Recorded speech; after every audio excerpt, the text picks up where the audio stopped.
Ladies and gentlemen, welcome to week 2 of Risen Esports Champions League. My name is Mark Rafa Alexander Arambide. Joining me on the cast is my wonderful co-casting partner, Dimitri Albattery Toledo. And if we get 10 subs on the Risen Esports channel, I will reveal his middle name on stream, boys. Whoa, all right, man, come on.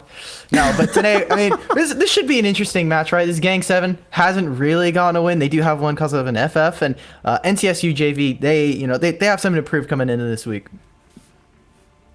You saw last week's game between, I believe it was Virginia Tech and Rutgers University, and that was a banger, folks. Me and Alk Battery had a fun time watching our boys Visions and Switch kill it on stream, and even more fun reviewing the games in detail later today. Yeah, that was a pretty interesting game. Karthus getting to farm as much as possible, and Renekton really being kind of like the crux of this of the match, really. But now we're on a new patch. We're on 920. Couple of changes. I'm not expecting to see Shaco from these guys. Probably going to see a lot more of that meta stuff that we are seeing at Worlds and in professional. Just like stuff like that Akali, the Gangplank specifically. I'm kind of excited. These guys don't really have any special pocket picks, so probably won't be surprised by too much. But between these two teams, again, this is like week 2. You got to be able to pick up those wins early on in the season. Yeah, you definitely don't want to be on the bad foot going. You're walking into the season 0-3, 0-4, then it's like, man, and then every game from that point on counts. Whereas if you win a few games early, then you give yourself a little bit of leeway for some experimentation for different styles of drafting. Therefore, it gives you more options as you get ready for that playoff season. But week 2, as we said before, so between North Carolina State University JV and Gang 7, both of these teams, when we were looking at in pools in particular, we didn't really see that many exciting picks, as Salk Battery already alluded to before. There is a hot contestant potentially, though, for Kais and Yumi. I would think between those two champions, we're going to have to see if but looks like none of these teams actually play a lot of Pantheon, and even though he did get a slight nerf, I don't think it means that Pantheon is gutter trash. He should still be a viable pick for both. Yeah, we don't actually see too much Pantheon in professional play, or even, really in some of these leagues around here, right? Like, typically, Pantheon's actually a relatively untouched commodity, all things considered. He got a lot of play when he came out, and then everyone was like, okay, cool, we're kind of off of it, and we're going to go back to the stuff. Almost like Echo, like the reverse Echo effect, right? We saw him in professional play, then kind of just chrono shifted out, or chrono braked out. But yeah, I mean, both of these teams should be looking to try and maybe spice it up. It is early on in the season. You can afford a couple of losses, right? Like you were alluding to, but this is NCSU. This is both of these teams are pretty well regarded within the scene, and even though it is the JV squad, I would kind of expect that North Carolina State would be able to put up a pretty reasonable, strong roster. They are going into this week 0-1. They lost to last week, so unfortunately not to the best start. But like I said, it's only just one series so far. They have plenty of time to be able to make up for it. And Gang 7 technically are going 1-0, but it wasn't a real win. It was because First Blood Crusade had forfeited the match. We're not sure why, if there was enough players to be able to play the series out, but Gang 7 already having the benefit of a better score to be able to gift them potentially into the playoffs. But now North Carolina State University, they showed up. They're in today. We know that they're getting ready in the match right now, so you're not getting a free win this time, guys. You gotta show up. Hey, honestly though, it's part of that NA special, right? We take those. I mean, we do take those. As Azale said, free wins are free wins, no matter what it is. I mean, you can try to discount it as much as you want, but if Gang 7 ends up, if that one win is, why maybe they get bumped into playoffs, or does help them in the standings, no one's gonna, especially not Gang 7's gonna really kind of knock them for that. Due time, brother. All right. What's up? No. I wanted to ask if the Gang 7 logo, that's kind of hot. I'm not gonna. I was looking at that. I was like, what's that green thing? And then I just realized. Did you make the connection that it's 7 as well? Yeah. Okay. I mean, Champion Select apparently has started, so probably be. We got that coming up soon, ladies and gentlemen. Guys, remember, 3 if we minutes ever mess soon, up, it's right not now. because of Joe Physics. All right, guys. Joe Physics is doing so much behind the scenes. You guys don't know. He's basically working the job of what is apparently like 5 people, if not more. So, if anything messes up, go ahead and blame Rafa. Honestly, You know, that's always a solid option. Just blame me. I do it in normal games. We can do it here. It's fine. Yeah, doing it in-house is too, brother.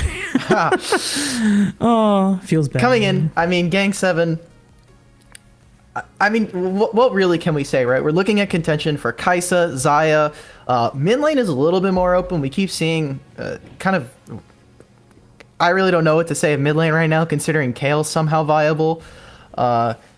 Syndra as well is such a hotly contested pick. Things like Tristana as well. I think Tristana should be really interesting, considering both of these teams have some play on both of it, on both sides anyway. And being able to flex that in 3 roles kind of just blows up draft in case of, okay, well, Tristana's more than likely not heading bot, so what solo lane is going to pick her up, and what do we want to have that go against? So maybe we can try to mitigate some of that bleeding.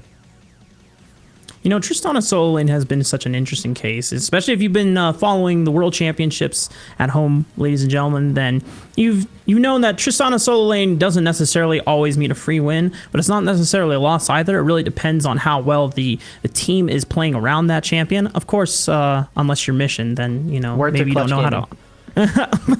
Or clutch gaming, you don't know how to auto attack or use the champion properly, which is unlucky in some cases, but over time maybe we'll see how well the Tristana pick evolves. You know, it might.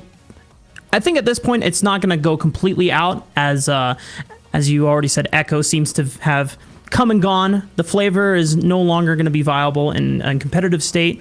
It's just only in your solo queue games. It's still pretty good though, at least from my experience. Hopefully. So before we get into the game, this is an NCSU that did go up against Lucky Crunker, if I remember correctly, and basically one of the better teams of this league and picking up a 2-0. So both of these teams are kind of, we've already talked about it, yes, but kind of coming in, kind of no chips, a little, not really like a chip on their shoulder, but just kind of like, okay, well, first week really didn't happen for us, right? You go out 2-0 if you're, 0-2, sorry, if you're NCSU, and for Gang 7, you basically didn't really have to show up last week. Like we said, we take those, man. You know, if you didn't have to play, you didn't have to play. It just gives you an extra week to go on vacation, just like G2 Esports from a couple seasons ago.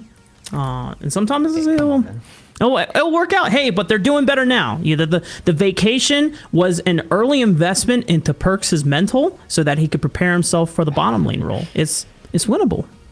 Hopefully these players have some pretty early investments in mental if we are going to go for a full best of 3 series here. But I think we should be almost into champion select officially. No more debate. And oh my god, can we get another shout out to our man Joe Physics for these clean graphics, ladies and gentlemen. And here we go. Powered by U.GG here at Risen Esports. First couple bans already flying out. Xayah was something that we had, a lot of priority here coming in. Olaf as well. I think it'd be interesting if we see Camille kind of slip through, and if she's one of those picks for topside, I think that should be a really strong duelist and kind of a really great counter pick into if Gangplank is going to be kind of the automatic selection here for either of these teams. Yeah, Gangplank has been such a strong top laner. We've seen the Pantheon ban has shown there. Even though we haven't really seen it in anyone's pool, they respect it enough that anyone could really pick it up and play it in his current state, despite the nerfs. Pyke and Morgana being taken away from Alohi, and there is the Yuumi ban. But Kai'Sa is up on the table. Renekton is also a viable blind pick if you want to take it away right now. Yeah, I don't think Kai'Sa is going to be really the person you want to first pick. We forgot about Kiana. Holy crap. Yeah. Kai'Sa, if you are going to be able to pick it, I think is definitely a red side pick here, as you're able to pick it with something else alongside it. You're not just giving away 2 free picks. But NCSU automatically with that Kiana priority, and I really like this with the Jarvan. Obviously with Cataclysm, it makes it very easy for that supreme display of talent to just kind of connect in odd ways you're not expecting. We kind of saw some play-ins with Damwon Gaming and Talia jungle with it.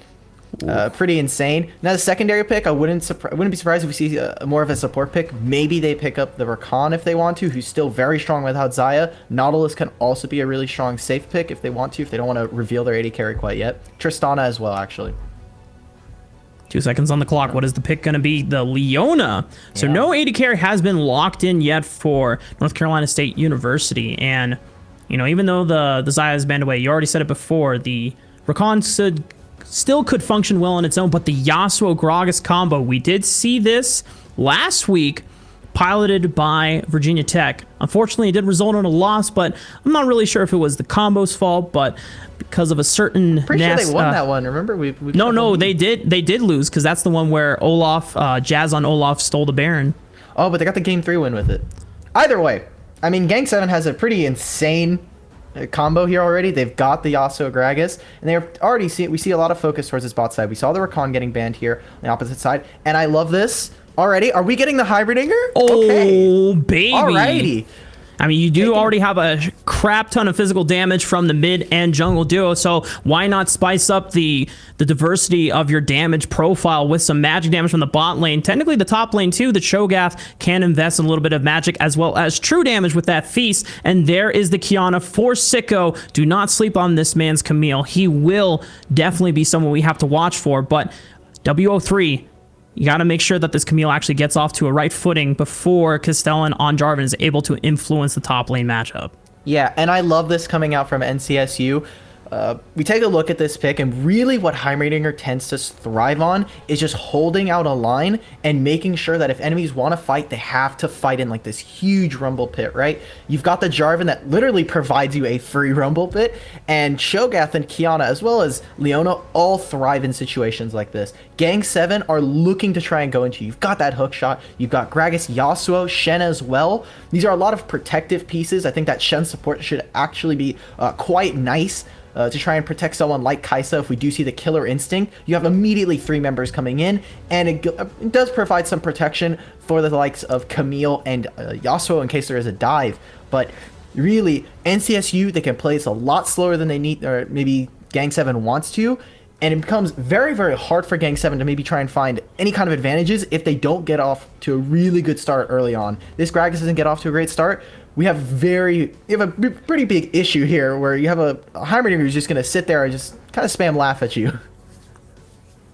Now, my question here, Og Battery, is Gang 7 really scared of this game going late? Because North Carolina State University, they don't technically have a traditional marksman for the late game. I mean, a Heimerdinger will definitely do a ton of damage, but if we were watching the World's broadcast earlier, one of the problems with Heimerdinger is that his DPS is localized. You have to bring the team into your turrets. Otherwise, if you just run away with it, then he's not going to be able to follow up as well. Kiana does a ton of burst damage, and Cho'Gath technically has true damage in his Feast, but it's all burst. If you don't have enough sustained damage, do Gang 7 really fear going late on this one? Yeah, I don't think they do, as they have a pretty good kind of plan for themselves here. They've got them. NCSU, the problem here is they have a lot of melee champions, and even Heimerdinger doesn't have a pretty exquisite range, so going to be looking pretty tough for them if they do want to be able to try and siege onto turrets. And like you were saying, localized damage here from the Heimerdinger. So they're looking for these fights to wipe the members off from Gang 7 and take them away from being able to save this map. So as we see, we've got the mini-map here. We've got kind of a pretty normal start. Castellan is a little bit late to here, but just trying to protect themselves from a pretty early invade. And I like this from the Heimerdinger. We see where the turrets are set up, and they're actually set up in that brush, so in case if there was an invade, they do have some kind of vision there to try to protect themselves. That's one of the beautiful things about whenever you play champions that have small minions or any type of small creatures to be able to use as vision checkers or bush checkers. You always think of Maokai saplings from times before, even Nidalee bushwhack traps and Caitlyn traps. If you can use it early to get that early vision to scout and route out enemy junglers' early pathing, you can protect and prevent any casualties within the first few minutes. Yeah.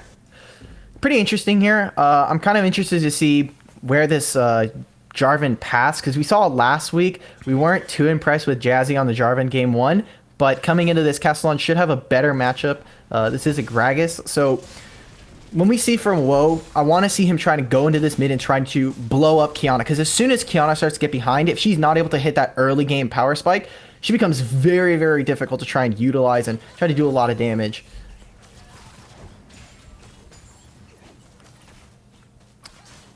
Trying to take a look here. You see the hook shot ends up landing, but he is level 2.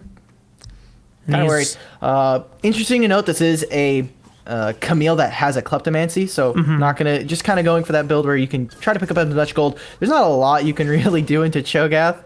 You can't really poke. Maybe you go for that arcane comment and try to stop him, but he's already half health here, even with corrupting potion. And just look at this, not a single corrupting pot used by Sicko, and he's already got. He's just going the Nuguri special, man. Oh, we do have a potential gank mid lane. WO3 is in the wings, but Octave Waffle taking a turret shot. It's going to make things a little bit more dicey here. Castellan waiting for the EQ flag, but he's actually getting ignited upon, so he has to just dip and run. I guess Summoner traded for no summoners on the side of North Carolina State University, but that could have been spooky. Yeah, definitely. It's only an ignite here. They're not able to get too much off of it, so thankfully you don't end up losing too much. Really, we just got to take a look at this pathing here, because now we see from Woe, actually see a couple of things happening, but should just be looking for a potential engage here onto Castellan. Smite goes out. Scuttle Crab is obtained here. Castellan taking a lot of damage, but now he's going to engage. EQ flag. Optic Waffles just a little in too deep on that one. Yeah, that was really good from them, and kind of just blowing a lot. Dextimus does end up using both the flash and the ignite, tries to get over that wind wall, ends up finding himself a kill, so good to see that. We have to see where Woe's first gank is. So now he is bot side, but really there's not much for you to do. Although he's trying to get as much priority into this bot jungle, or this bot brush, but he's not able to do much. You're going up against a Heimerdinger, you got to step up, as well as you also got to land that. He's probably not going to be able to land that without flash taunt. And something to note here is we take a look at some of the summoners, right? Prime Master is gone for that cleanse. You're gonna have to deal with it, especially when you have someone like Kiana who's gonna sit on top of you. Maybe want to cleanse that a little bit early. And Alohi's actually going for the heal. Gives him a lot more of that survivability in case he does end up missing a taunt, or he ends up only being able to taunt one member and the rest of them are going to turn onto him. Right. So I like this, and it's a little bit different. We don't have the ignite kill pressure. It's also super scared to just gank a Heimerdinger in general, because when I don't know if you've ever experienced it before, but as a jungle main, whenever you come into lane and you're trying to set up this crowd control and you're going right into 3 turrets and he stun grenades you, and then they become hyper turrets and start blasting you for millions and millions of damage, and your laners are just slow on the follow-up, it's super hard to make this reality on Original Robert and Leona here. So I respect that. Yeah, it's definitely not fun. A lot of damage coming out from Sicko onto Rob. Timer flash, and there is the tactical precision for a solo kill in the top lane. Great job. He's able to find that. He does end up having to use the flash, and Bob Timer should be looking to try and use his TP to try to get back into lane, survive it, but the wave isn't actually pushing. He could try and just stay for it. He isn't going to end up using it. Something to note here is we really haven't seen too much from the side of Woe. He's just kind of staying safe. We do see that he's kind of pathing towards that top side after finishing most of his bot clear here. And what I want to see from them is now we see that Castellan and them are trying to maybe set up for a potential bot dive. But they're just going to set up a lot more vision in this bot side of the jungle.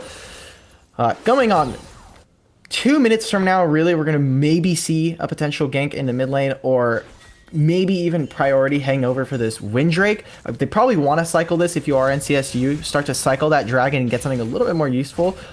Maybe even try to break open that laning phase and get Kiana away from Yasuo to try and use that supreme display talent specifically against the spot side. So far, blow for blow has been exchanged from both sides of the map here. Gang 7 and North Carolina State University, though, almost dead even, save for a few hundred gold. I would assume mainly it's going over to Sicko, as the Klepto gold as well as the slight CS advantage is doing well for him, but we have a roam coming in from Dextimus potentially. But Wo3 is also waiting in the wings. If you can get the call from Optic Waffles, they can interrupt the timing here. Dextimus is going to face check right into Woe. Body slam into the W, into the Q. Doing a lot of burst damage already. Optic Waffles ready for the follow-up, but they need the knock-up. Castellan's going to land the EQ knock-up. Wo3 is going to go down. Ignite is ticking down. Optic Waffles missing the first Steel Tempest. Just needs one more auto to be able to do it. Does take down down Ooh. Deximus, but now is in a 1v2. Has the last breath ready, but he needs to be able to charge it up with the Seal Tempest. Is able to dash away from Rob Timer, and here comes Sicko, but it's a little too late. Bob Timer is going to be able to get the chomp down. Sicko is going to have to clean up the mess here. Should be able to get Is this. finally going to be able to do it with the Hextech Ultimatum. Blow for blow, 2 for 2.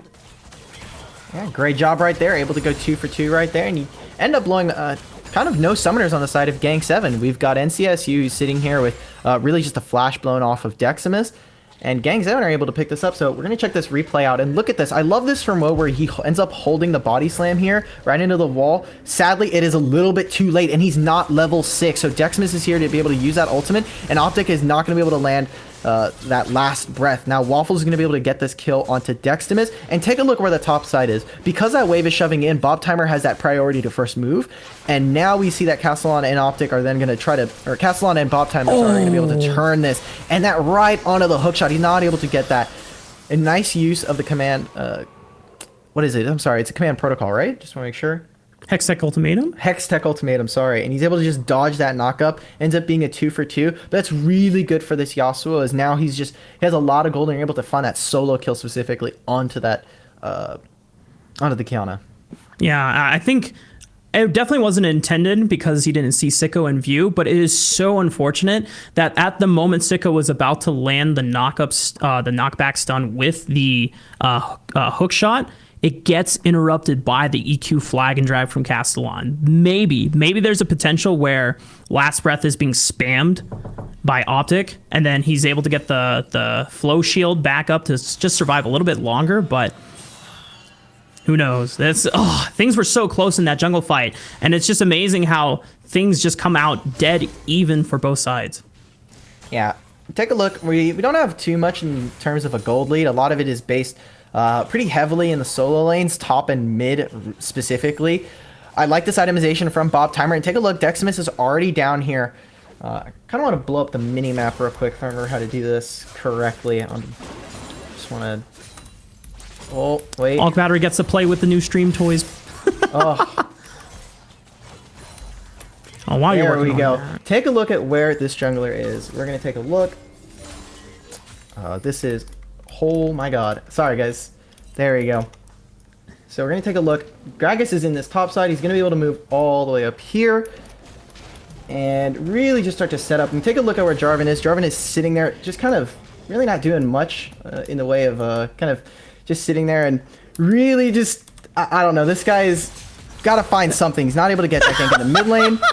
Sorry, I'm trying to figure this out all at the same time. It's really, really fancy. I love this.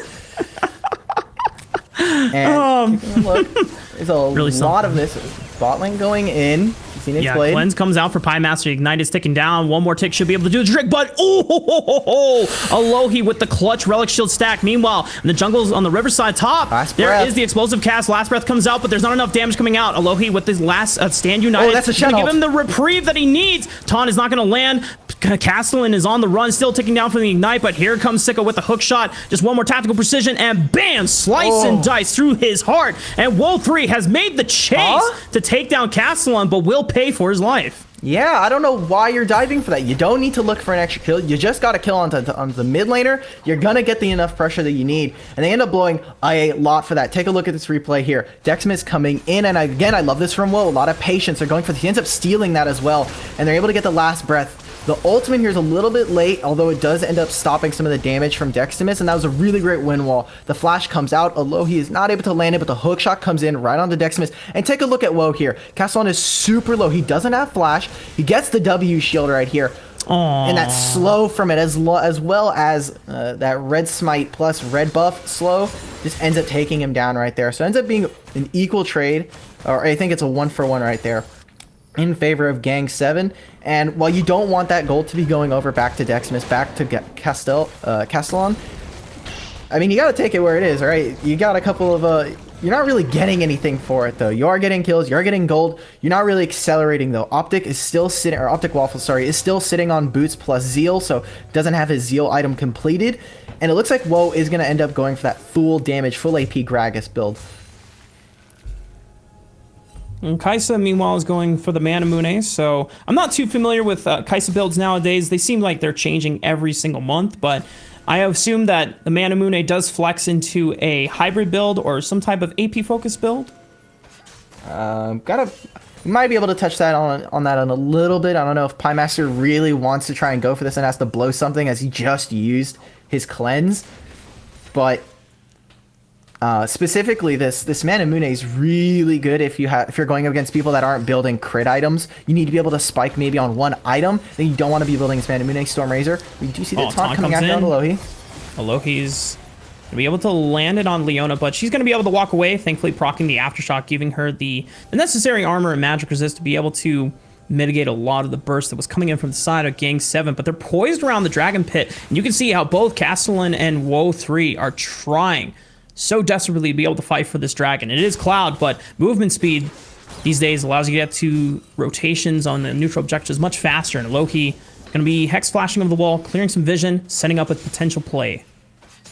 Gotta be careful here, but Woe already using the Predator there just to try and get a little bit of movement speed. And I love this specifically from Gang 7. We were talking about this where they want to be able to go in, they want these teams to be able to try to engage, but they're pushing these waves so fast that they're able to then move over and be ready for an objective push. They're looking to try and go for something on this dragon, and Woe looks like he's just going to back off and just go for a full topside clear. Castellan has really not had a super effective gank so far. It's really been in that top side where they're fighting over Scuttle, where we've seen a lot of action, specifically between the mid laner and jungle. Now we're going to see some love coming down potentially for this Heimerdinger and this Leona, but really nothing. Take a look at where the rest of Gang 7 are. Topside, ready to start onto this Rift Herald. And Yasuo is just now coming back from base. He's got his PD, which is a really interesting build, as we've kind of seen after the change to PD so long ago, that Yasuo has just been taking static Shiv, but against someone like the Kiana, who doesn't have an amazing wave clear and actually has decided to kind of sack the build and go for Moby Boots plus the Tiamat for wave clear, you're probably just going to want to pick up that shield just for protection's sake. I mean, Kiana always feels like she does a crap ton of bursts anyways, and so having that extra shield early on versus investing into something that's like Steric's Gauge is not going to be as beneficial since it doesn't have the crit itemization. But with the jungler on the other side of the map and the priority from both bot lane, it's going to be an easy Cloud Dragons being secured here for the side of North Carolina State University. But that is first brick being exchanged by Gang 7, and now with mid lane unlocked, it's going to allow Gang 7 to be able to traverse across into the jungle more easily. Yeah, that's 700 gold going on Yasuo, who already has a pretty expensive build, all things considered. So pretty interesting that he's able to get that, and I love that trade coming out from them. G7 willing to give up that ocean or that wind drake. The next drake is going to be a cloud drake as well, but they're willing to give that up. They're able to get that Rift Herald. Also, going to be wondering where they might be able to drop it. Were they going to look to drop it mid? Were they going to look to drop it bot side? Or sorry, top side. Now, the thing to note here is we got to take a look at where these kind of lane rotations are. We want to be able to see Pie Master and Alohi finally move up into mid lane or move into top to try and break open this turret and allow for Camille to sit inside. However, it looks like they're just going to keep going for standard. I kind of don't like this. This is, or it's not that I really don't like this, as you're just allowing for Heimerdinger to stick with TP pressure as well as just kind of get a free laning phase.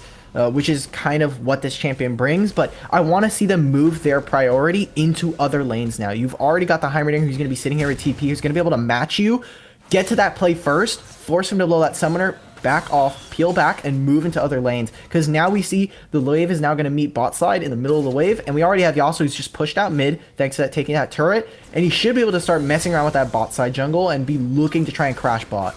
Yeah, he's going to be able to steal the red buff. Even though it's not necessarily beneficial to Castellan at this point in the game, it's still more gold and XP that allows him to keep in line with Woe 3, who technically is ahead in terms of the gold curve right here, as Sicko taking some damage. He's got to be careful now that he's going up against a Bramblevest Bob Timer. He still has the feast. He's going to try to win this one together, but Sicko, it's going to be close, but he cannot avoid the Omnoms, and Bob Timer is going to chow him down. Yeah, literally, Bob Timer's just been kind of AFK. He's like, hey, I'll just let Bramblevest do enough damage to you to kill you. And Sicko's just been whittling away. Yes, he has his Triforce already, which is pretty impressive. However, this is Glacial Shroud, this is Corrupting Pot, and now this is a finished Righteous Glory here for the side of Bob Timer. And being able to get that kill, 650 gold in his pocket, is going to feel nice on top of that Giant's Belt. And now caught on a ward. Optic Waffles should just be able to take this, but he's going to be pretty greedy with this. Smooth by Optic Waffles, able to dash out of the Castellan Cataclysm. Oh, no. I wouldn't say so smooth on that explosive cast, though. It's unlucky. We can just, when we go into the clips and the replays, just make sure you cut off the right before that Gragas ultimate, and we'll say that's pretty clean. Yeah, I would have maybe preferred a last breath right there, try to go for a kill there. But now take a look again, pushing out bot side. Now they can go for priority on bot, pushing out mid, able to go for priority. Waffles. Oh, it doesn't look like Wool3 was on the same page as Waffles there, but Waffles finally comes in and follows up, gets the flash out, and he takes down Dexter. That's an absolutely beautiful stopwatch. They do end up using the respite from Shen's ultimate, which is really not what you want to see. Sicko taking a bit of a trade here. Trying to use that tactical sweep, but that is so much damage and barely any being taken by Bob Timer.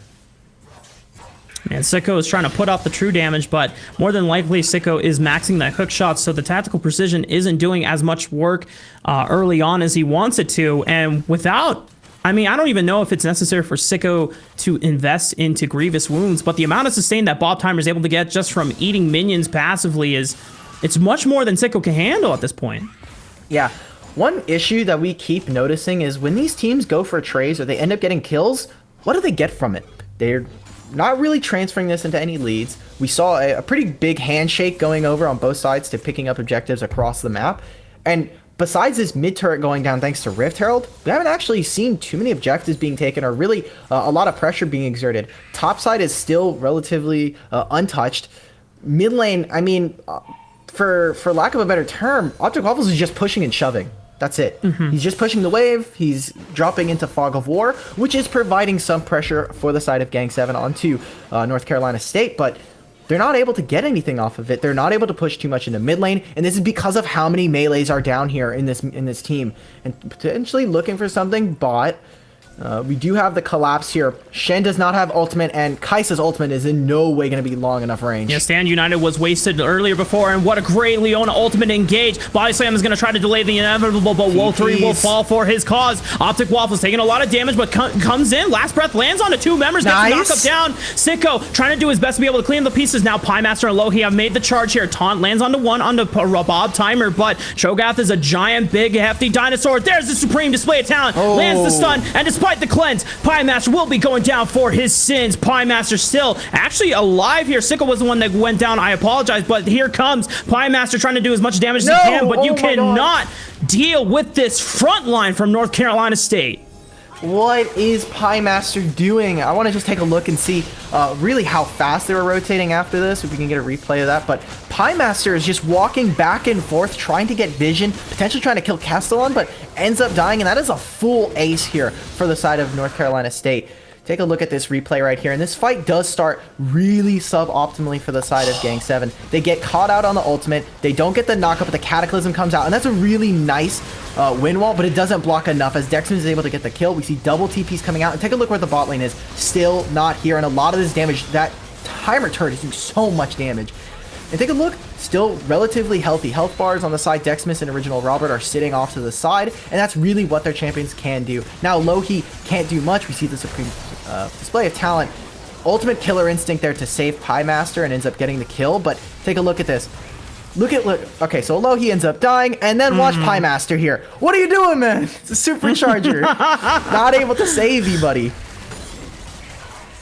It just seemed like hesitation. And if we go back to what the win conditions of this team are, meanwhile, actually, Optic Waffles. Oh, well, Stand United's coming in. Maybe it's a bait, but now it's going to be a 2 versus 3, and Optic Waffles has a low health bar. I don't know if he's going to be able to turn this one around. I might take that back. Phantom Dancer doing a lot of work with the shield. Oh, no. He has the Conqueror proccing. He needs the true damage, lands the knockup, gets the last breath, and into the flow shield. But here comes Deximus. He's going to try to turn the tides of battle. Doesn't have Supreme Display of talent quite yet, but doesn't need it. Original Robber's going to be able to land the grenade, and Supreme Display of Talent does not hit onto a Lohi, but holy cow, what a fight. Yeah, take a look at this. I just love this coming out from Optic Waffle. He dodges basically 2 ultimates right there. Doesn't get the last breath proc. Isn't able to get that. But the PD plus Conqueror, look how much healing he's able to do. Misses the tornado a second time around. And while double taunt is here, Deximus is here on the back. And like you were saying, Flow Shield comes out. Thankfully for Kiana, she's able to land that Q, and they just put so much damage down. Oh, I don't even think if that does land, maybe because of the stun, they're able to get a Lohi there. But again, what are they getting from this? They end up trading a kill on the bot side. They're not able to get much, and NCSU actually ends up missing out on a turret mid lane that ends up going down. So Gang 7, while they are trading their Yasuo, which is one of their most, if not the most fed member on this team in terms of gold, they're just trading a kill and a death and then getting a turret from this. So NCSU, they need to be able to find ways to try and be a little bit more proactive in objectives here. Yeah, and then if we go back to the draft phase and we talk about how both of these compositions come to the late game, we said that Gang 7 definitely benefits further from Kai'Sa just getting into further and further, as she is the only traditional marksman on either of these teams. And you know, Gang 7, even though we were kind of questioning neither of these teams are really benefiting, it's only been a problem for North Carolina State University because they're the ones that have to deal with the ticking time bomb that is Pie Master on this Kai'Sa. We don't really care about Heimerdinger getting the full 6 items if you never have to fight within the turret range. Yeah, looks like Decimus is going to be here for a bot side gank. He does have the river element. Yep. Doesn't even get a chance. I mean, Castellan ends up getting the assist, but what are they going to get from this? Are they going to look for another fight? Whoa, it might be caught out of position. He doesn't have the body slam anymore, but they're just able to push down mid. Gang 7 push down mid, exit through top, and you still have Yasuo sitting top just grabbing free farm as well as this turret. So what did you get from killing Sicko, other than wasting your time and losing more of that side lane? I'm going to be honest here, Alk Battery. I think North Carolina State's timer was supposed to be about 10 minutes ago where you're starting making these proactive plays across the map. But when you were trying to fiddle with the mini-map and figuring out what Castellan was doing, I was like, it's really nothing. It was really nothing. Castellan, I mean, what has he really done in the early game that has allowed Deximus, who is probably the most important person to accelerate and snowball this game after he gets the little feeding of hand from Castellan in the lane? It didn't really happen. Yes, there was a couple kills in the jungle river, but it was more of trades. It wasn't directly benefiting this Kiana. And now the time for which the Kiana needs to make plays is somewhat behind, unless Gang 7 severely throws at this point, but they can always just stall out the game and let this Pie Master Kai'Sa get to the 3-item, 4-item power spike. Yeah, and I want to take a look. I don't think there's going to be a fight soon. I want to take a look at this map real quick. Take a look at this. So we have Yasuo pushing down. So now we have this top side constantly pushing. We're looking mostly at this Baron here. And take a look.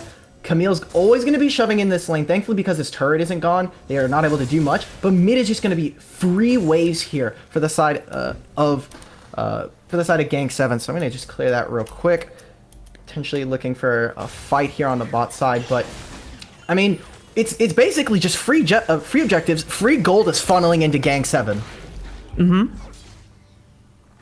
there's no Supreme Display of Talent comes out as Deximus was in a 1v2 against Sicko and Optic Waffles, and he gets the 2-man last breath right on the 2. Kill shot is going to go down. Wolf3 will be able to secure the kill on that one. Double kill comes out from Sicko onto the Master Donger himself, and it's just Castellan and Bob timer up now. Can Castellan be the hero and try to take this Infernal Dragon away from Gang 7? And not even a chance. And Sicko is on the other side of the map. He's going to try to lock down Castellan. Does not have the Hextech ultimatum, but he has hook shot if he wants to pursue. He just wants to be able to stall him because Baron is now up and it's an option.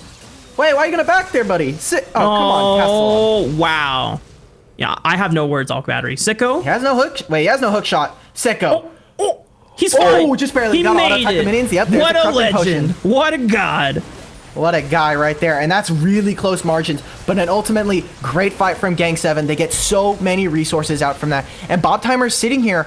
I don't know if he's able to do much. He's not able to kill Lohi. This is a free Baron going over to the side of Gang 7 after an amazing fight coming out from them.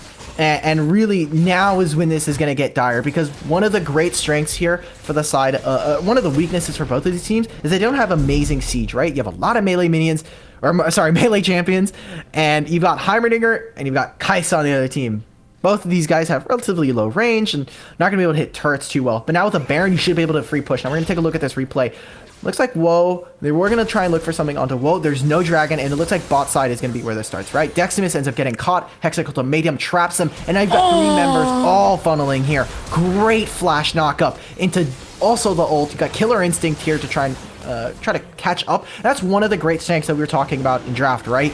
We've got Pie Master, and we've got the Shen who are able to just show up at a moment's notice. Dragon goes over, so Free Infernal as well, and this is where we get to see Sicko kind of mess around. Goes into the turret, sits there. He's not able to emote, but he gets as close as he can and just barely makes it out with Corrupting Potion plus the Ravenous Hydra proc. So a free Baron going over, and now this should be looking like a pretty strong Baron power play here for the side of Gang 7, but they need to be able to try to execute on this. And now that you have Heimerdinger with a couple more items, maybe we start to see something with this Crash on the top side.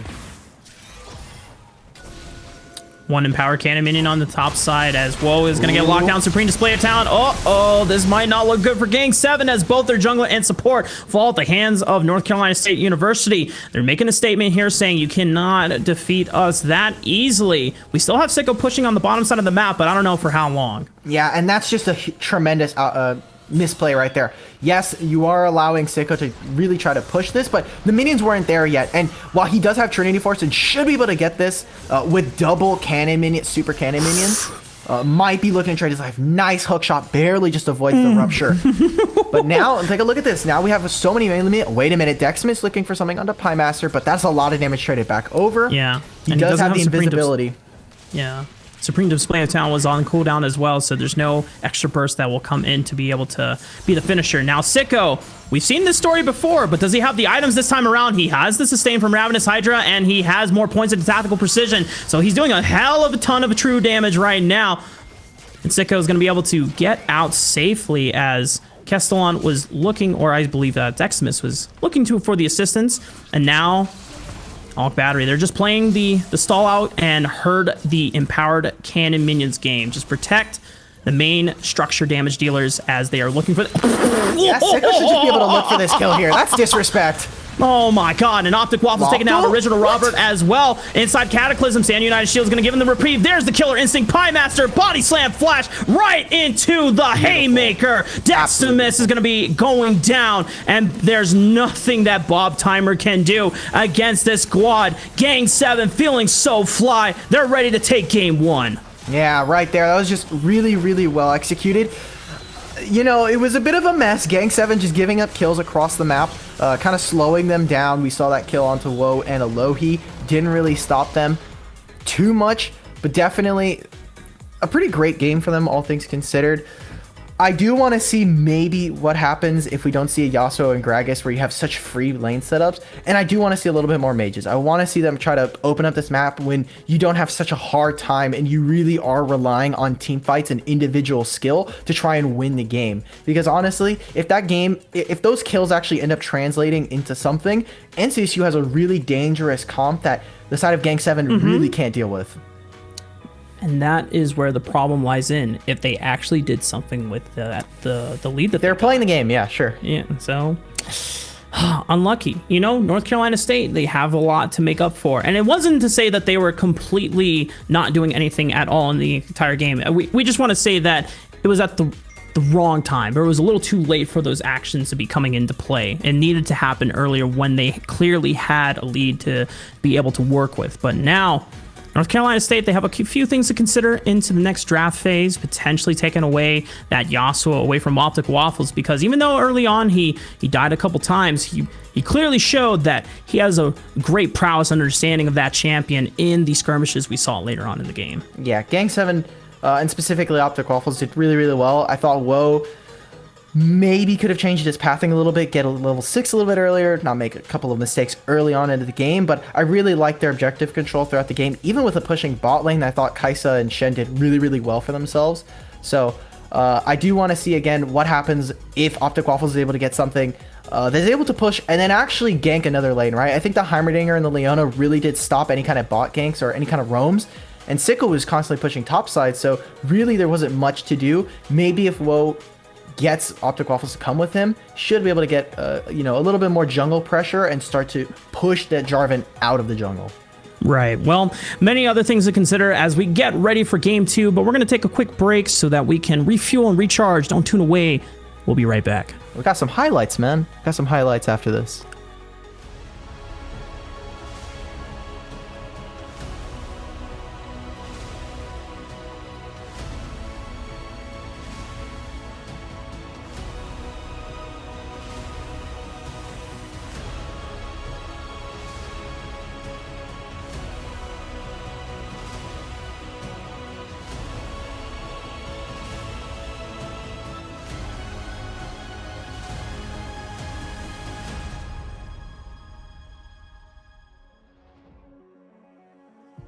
Tell me where do I go? Tell me where do I take us? Your heart is starting to slow. May the water be safe. As I dive in, bloodstains washing underneath the waves.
Welcome to the wild, no heroes and villains. Welcome to the war, we've only begun. So pick up your weapon and face it. There's blood on the ground, go and take it. You get one shot to make it out alive. So higher and higher you chase it. It's deep in your bones, go and take it. This is your moment, now is your time. So prove yourself and rise, rise. Make them remember you. Push through heaven. Rise, rise. They will remember you. Welcome to the climb up. Reach for the summit. Visions brave, the one false step, lead the end.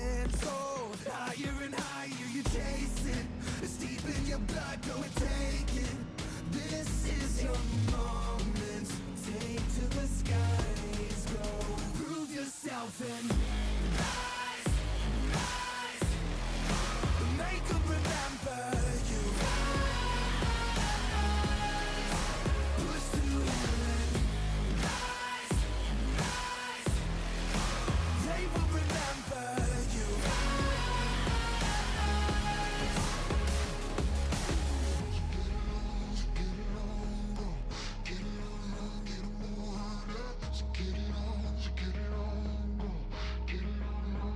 It is you fight among the dead beneath the dirt.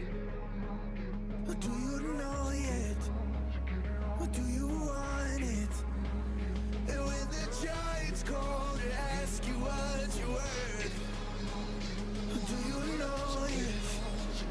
Win or die. Prove yourself and rise, rise.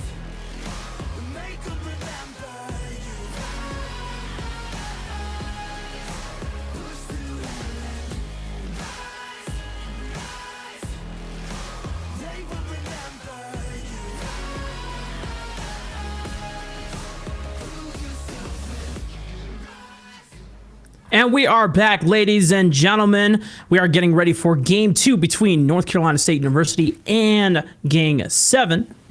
And based on the first game, we have a few clips to look back on Alk Battery, and more than likely, we're going to be looking at a very, very talented swordsman. Yeah, for sure. This should be the first blood here. So taking a look, Castellan, of course, going for the scuttle contest here. Optic Waffles, I love this. He pushes out the wave. He's able to get this, and Woe is nowhere to be found. Again, we take a look. Nice flash. He's able to get that double ignite plus flash, and ends up getting that first blood. And really, we were taking a look. We're like, okay, good. You're able to get that first priority. You're able to move, but they don't get anything from it, right? The scuttle does end up still going over. Sicko ends up dying here on the solo kill here, and really just great stuff from Bob Timers. I think even kind of getting behind early, this guy was playing really, really well on Cho'Gath, even for kind of a tank duty here. But then, well, actually, this fight too, things started to seem pretty decent for North Carolina State University. This fight was great, but as we said before, Alk Battery, even though this looks fantastic and everything, North Carolina State didn't really do anything with these leads they were getting, and this happened a little too late in the game as well. And as you'll see soon, that by the time that Gang 7 are able to recuperate and hit the item power spikes that they needed, they really hit back hard. Yeah, this was it was looking like a pretty great fight for the side of Gang 7, and then NCSU just completely turns this around. They're able to get the double kill onto Bob Timers, and then started picking up a lot of kills, and we're like, okay, fine. You've got a lot of gold coming into you, right? What are you doing with it? And then we see this, right? Like, we just see Optic Waffles sadly missing 2 of these tornadoes. Probably changes this fight. Heimerdinger probably goes down a lot sooner than he does. Castellan again misses it, and then he's not able to get that taunt, or the flag and drag. So we ended up seeing the last breath come out. And just the whole name of this game is really just, individual 1v1s or 2v2s, but kind of just, I kind of want to say wasted potential, right? Like, there's so much you could do with these kills, and this is just really funny. Sicko just pressed the deletes button, and then same thing with Optic Waffles. He's already fully critted out. He's also got a Death's Dance, so Death's Dance, PD, and Conqueror, like, Yasuo is never dying, and almost 100 CS here over his lane opponent. So, like you're saying, Waffles having an absolutely great game on this Yasuo, but I want to see what this team can do with a little bit more traditional, or something that isn't so, I guess the word is clean. Really, I want to see something that is a little bit more standard, and maybe even kind of just, they didn't show us anything really impressive. Yeah, it took a while for Gang 7 to get to the place they needed to be able to close out the game. But, we alluded to that in the draft, where it was like, yeah, you know what? They don't have to play hard and aggressive early on. If they can and they do it right, then it's great. They end the game earlier, right? But that was more of North Carolina State University JV's squad job and responsibility to do. However, it did not come to fruition for them, and we're going to have to see how well the draft for the second game pans out for them, as their backs are against the wall. 0-1 and again, just like last week, and they came out 0-2 against LK. So North Carolina State University, we're going to have to see if they can dig deep and be able to bring it back at least one game in their favor so that they can bring it to a game 3 in this series. Yeah, they're getting flashbacks to last week. They're like, okay, we lost to a really good team last week. Now we can just, we can get this win against Gang 7, probably looking pretty well. But now they've got to basically just do the full reverse sweep, right? It is a best of 3, so they got to get 2 wins in a row and start streaking. And I think we're probably going to see a lot more priority onto this bot side because I think NCSU had a pretty decent bot side. Sadly, they weren't able to really capitalize on it, utilizing some of that Heimerdinger special. But I really want to see them kind of start to break open that lane. Maybe we see a Draven, although that's less unlikely. But I think a Lucian Braum lane or something like a Nautilus in there can really break it open and potentially be one of the reasons why we see NCSU pick up game 2. And just to give an update, we should be heading into, I believe, a champion draft. Not sometime soon, but it is coming soon. We're just waiting on the players to. They took a bit of an extra break to be able to get things ready. Gives the time for the players to discuss what champions they want to look at targeting. We already alluded before in the near the end of the first game that maybe Yasuo should be something that they take away from Gang 7.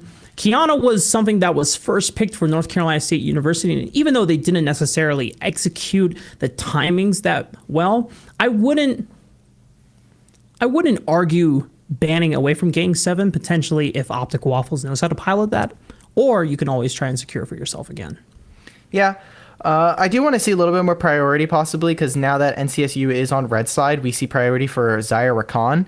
Potentially we see Gang 7 here pick up Zaya first if it isn't banned, as we did see that was the first ban coming out from NCSU. I do want to see maybe there's a change in some of the draft errors that we saw. I'm pretty sure Yasuo doesn't make it through this time around. Morgana probably does. But there's a lot of things you have to ban, especially when you're on blue side right now, right? You've got Gragas, you've got Yasuo, you want to maybe take away something from bot side, you also want to take away Yumi, and really just opens up NCSU to have a lot more free time, or at least a free availability for that bot side, or potentially looking for counter picks in one of these lanes. And something that was banned, at least from North Carolina State University on blue side in the first game, was also the Zaya.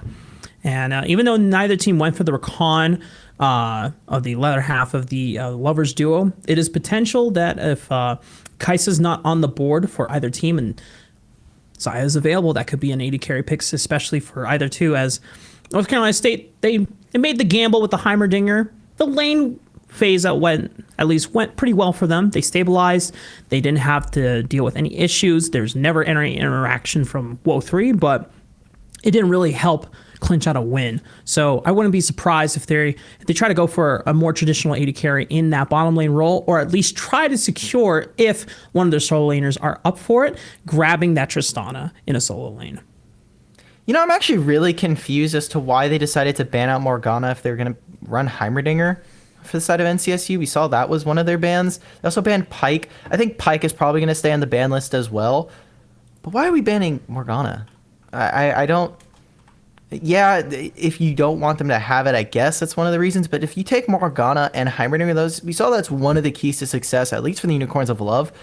Rest in peace. But, that was one of their keys with Edward and Inax. That was one of the ways that Heimerdinger was just able to just kind of roam for free. Wasn't going to get stopped. And really, you just have a lot of free priority with that Heimerdinger, just able to move around unpunished or with impunity, right? So possibly a lot more support picks are going to start to fall through. Nautilus is something that should be able to rise up in priority. Braum as well, if they really want to get really defensive. I want to see them pick double 80 carries, though. Possibly another marksman. Corki, I think, would be a really great addition for the side of Gang 7. And it would also help complement or flesh out the magic damage profile if they were running something that was more along the lines of full AD once again. As we said before, Heimerdinger, the only thing that lacks when it comes to late game or his damage is that it's all localized, and you have to make sure that everyone comes to you for the party. You can't necessarily... He's a small he's a Yorl, right? And he's got a big head. It's hard for him to lug all of his turrets with him to the fight that's traversing across the rift. And I can only imagine that, he's got no arm muscles to be able to do all of that. So, it's just preferred to just keep the party at one place, and just make sure everyone else comes here. I also think it's pretty fair that Camille's probably not going to get banned this game. I'm kind of, again, both of these teams really confuse me because we see that Gang 7 ends up banning Gangplank, but they then pick Camille, which says to me that they weren't planning on playing Camille beforehand, but as soon as they saw the show, maybe we end up taking the Camille anyway.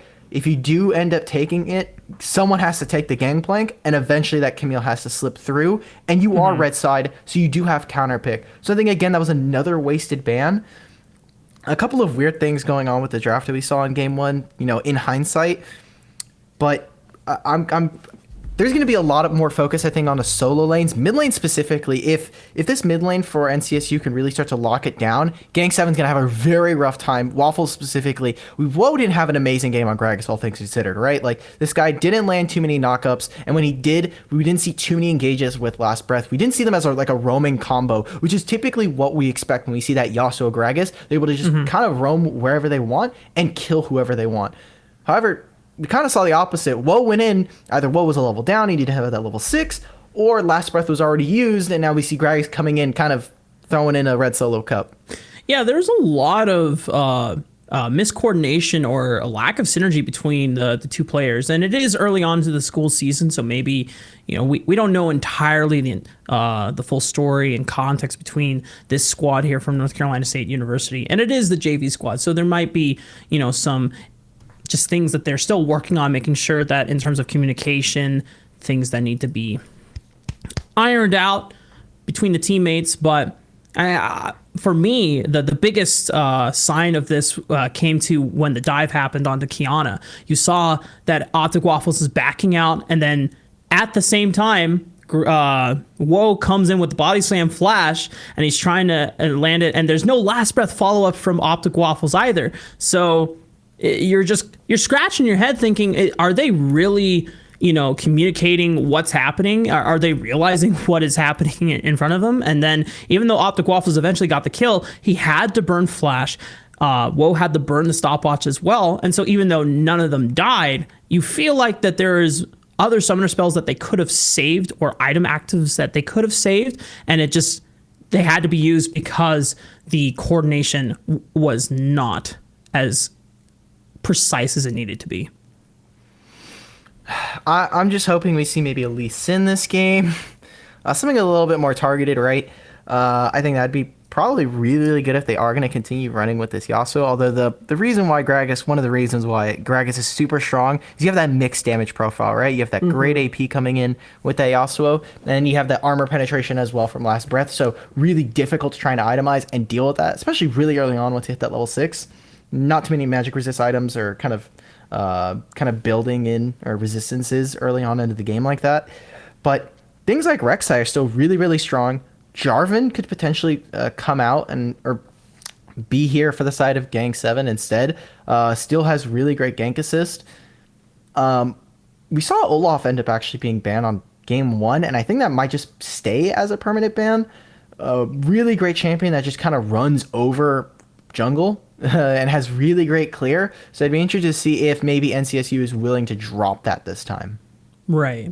I mean, sorry, Gang 7 was the one that. So I'm wondering if they're going to drop it, and if someone's going to pick it, and if NCSU is going to pick it up.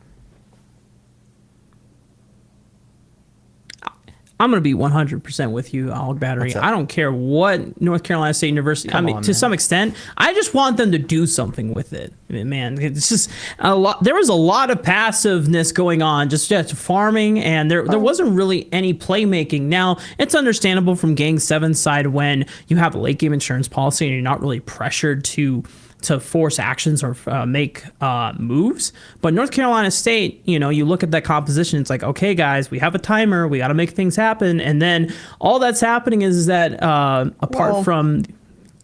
They did make things happen. They didn't set it up in the correct way where they could then make something else happen, right? They made a play, And then that was it, right? Like they kind of stuck themselves in that hole. But I think we are going to get into Champ Select in a little bit here, powered by U.GG here at Risen Esports. But yeah, I mean, that was one of the mistakes that we saw coming out from NCSU, and already we see kind of this change, right? We see the Olaf getting banned yet again, and Gragas being taken away from WoW. So now the question is the Yasuo ban going to come out? I do like this Respect Heimerdinger ban, that even though it didn't cause many problems for Gang 7 in terms of preventing Gang 7 from scaling up, it did, I will say, it made Pymaster and Alohi pretty sad in terms of having a laning phase, because they really couldn't extend quite well or be able to interact with the lane as much. I mean, Heimerdinger lanes in general just basically say, aha, you don't get to play League of Legends for the first 10 minutes, so you're just pushing under your tower. Yeah, again, I'm confused by these bans. We see the Morgana being taken away. I don't see Morgana as being an incredibly strong pick, and we see Pantheon makes it through draft, so Gang 7's able to pick this up, and this should be really, really good for Sicko if he's able to get that early on.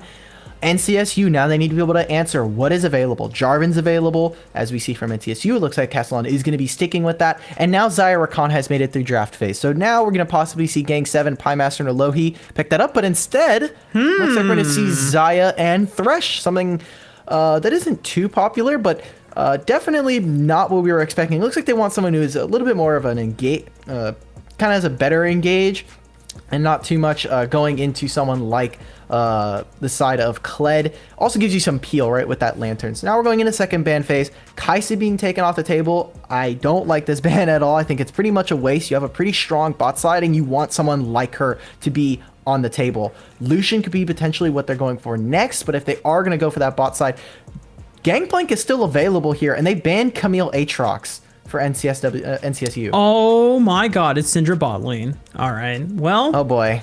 Oh boy. baby.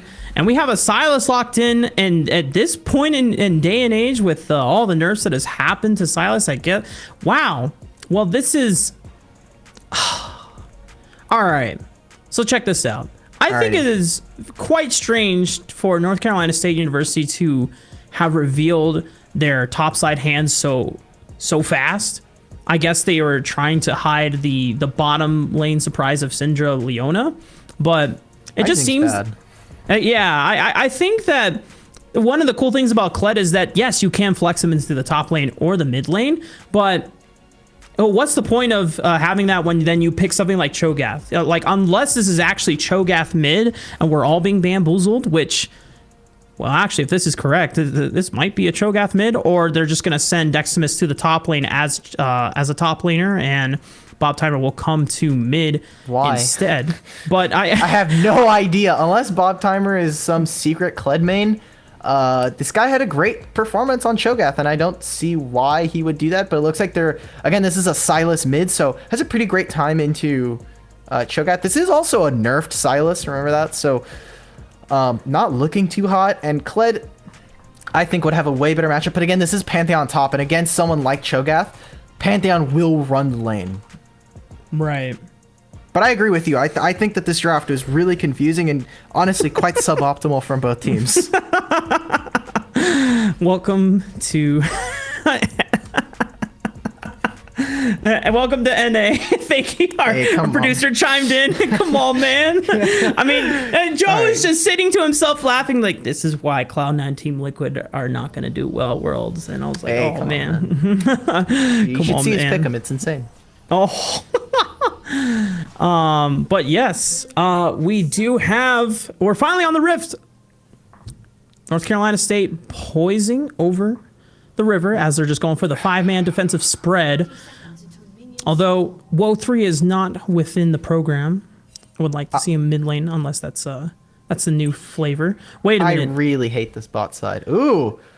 Oh yeah, let's get close to Cho'Gath. Hell yeah, there he hello, is. good The sir. boy, How are the you doing man, today? The legend. Well, Alk Battery, can we cast some British accents now? That'd be really offensive, and I'm terrible at them, so I'd rather not embarrass myself further. I really, really don't like this draft from NCSU. G7 has a coach, so that's probably why their draft at least looks somewhat coherent. But NCSU, my guys, what are you doing? So let's take a look at this, right? So Kled, J4, Cho'Gath is your first three. All right, flexible, Cho'Gath. Maybe you don't want to show that in first phase anyway, because let's be honest, right? Like, it wasn't really the reason why you lost.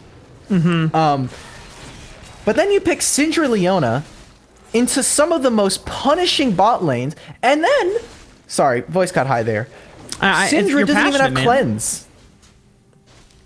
Like, who are you going to survive against, right? We saw Pie Master take cleanse last game, played really respectfully.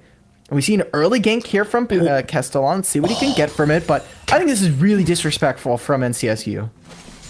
Well, he doesn't land the knockup. Sicko taking a lot of damage. The flash comes out, and Sicko is going to pay for his life. Or, no, not for his life, but for his flash, I should say. But already, Castellan, I don't know if he was listening to the cast or... Yeah, but it's better than last game. He's doing something before 3 minutes. I like it. He also got a summoner, so it's already better than what we saw last time. So yeah, got a summoner. But getting that from Sicko is really important because you have a Kled now who's going to be able to kind of dictate how this lane goes. He is going to have to pop a couple of those corrupting potions if he wants to be able to naturally sustain. But Kled now should just be able to kind of bully Sicko whenever he wants with that bear trap on a rope. And once he gets that level 3, jousting on top of violent tendencies becomes very difficult for Pantheon to try and deal with, even with the Aegis. Optic Waffles. I'm really curious to see what he's going to do on this Silas. He is level 3. And we see Castellan did walk over a ward here. Optic Waffles actually opting into it, says Decimus is on a very slow Cho'Gath, is not going to be able to get to the fight quite yet. But now there comes the knockup, and we've seen this story before, but Wo3 does come in from the wings, lands the cocoon, but here comes the flash. Bob Timer's going to get the chains or the bear trap on the rope right on the Wo3. They're flashing over the wall. So many flashes from the side of North Carolina State University, and miraculously, no one dies. No one dies right there, and a lot was burned. Double summoners here from Decimus are gone, and honestly, a very sloppy fight. Optic Waffles, I think, is just playing on absolute margins right now. He's just constantly shoving and seeing how far can he push this advantage. Castellan is behind him. He has no flash, just use TP, and if he gets his gank off, he's going to be very devastating for the Silas. Yeah. Smooth as butter. He has the Abscond Abduct, which means he's able to just sit there and not take too much damage. Sadly, now on bot side, we did see that the flash was burned from original Robert. And this is what we were talking about. A lot of disrespect. Alohi getting the flash hook. Whoa. Nice Lantern. I'm not going to get too much out of it, but it looked nice. Kind of like, not like this draft, though. They're going to try their best to impress you with their suboptimal draft here, Mr. Alk Battery. And so far, no one dying yet. Gold leads slightly in the favor of Gang 7 here, mostly just due to the recent camp thievery from Wo3 on this Elise. And I like the amount of early aggression that is happening on, as when we didn't get a chance to really discuss the draft, as we were both fairly disappointed with the outcomes of it. But if we look at late game insurance policy, once again, it is in the favor of Gang 7, as Xayah will be the most optimal here. But there is a lot of early game champions power in this Elise and Pantheon that also falls off pretty hard the later the game goes. So I guess the only thing that they're going to be able to operate as is dive buddies attempting to zone original Robert away from the pack. And Decimus, this is AP Cho'Gath, by the way. So I'm I'm a little intrigued how this is going to play out. The thing is I actually really like this from NCSU, where they have a Kled to help with engage here. Now going on to Sicko, this guy still does not have flash.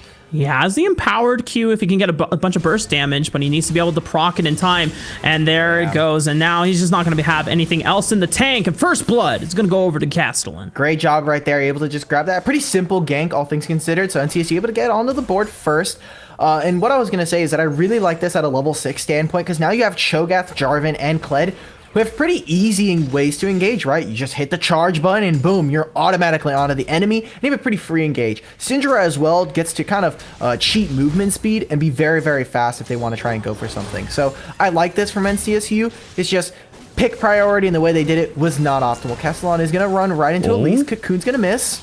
Oh, and they should be able to pick up the kill on the Bob Timer. Does not have Oh, flash, no. and Woe3 has the counter gang priority. Zoning away Castellan is going to able to take down the cranky Yordle. Yeah, and sadly, Kled does not have his bravery up, or sorry, the courage. He's not able to get it as he gets a little bit tired, right? He feels a little bit like Gnar. He's like, okay, well, I just hopped on Scar. I don't want to have to jump off again and jump back on. So he wasn't able to build courage stacks and ends up going down right there, which just means 1 for 1. Elise is able to pick up that kill, and Castellan just gonna have to sit there and watch his top laner die.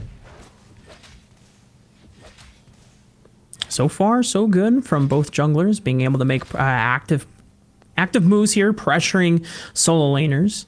Sicko does have his serrated Dirk, and Bob Timer hasn't picked up any armor for himself, so that extra lethality is going to benefit next few trades in lane until Bob Timer is able to get another back off. But Sicko now having access to the Grand Starfall can potentially make a roam either to the mid lane or the bottom lane if he's able to get an optimal recall within the next couple minutes. Yeah, this is why I would have preferred to see a lane swap here. Sicko ends up going mid because when we saw Pantheon get released with this new kit, we were thinking, okay, well, Pantheon is now ADTF. And then ADTF became popular instead because you do have that targeted and it ends up being a little bit better. But Pantheon, we were thinking, okay, well, this guy has basically an execute on his Q when he does have those 5 stacks of his passive. And you basically have someone who just gets to power slide into lanes and becomes something that you do have to watch, which is if we had Sicko mid lane, he can then sit mid lane, he has his Grand Starfall, he pushes the wave out, and he's able to go into one of these side lanes. We gotta watch where low he is because now he's trapped. Bot lane is pushing, Jarvan is right behind him. It looks like nothing is gonna come from it, but he's just able to get some vision while Optic Waffles is sitting mid lane. Lohi saying hello to Killshot with a hook and a flay. He's going to be able to protect his control ward on the bottom side of the map, as Woe3 was not quite in position to punish, but being in the area, potentially looking for a gank on the bottom side of the map.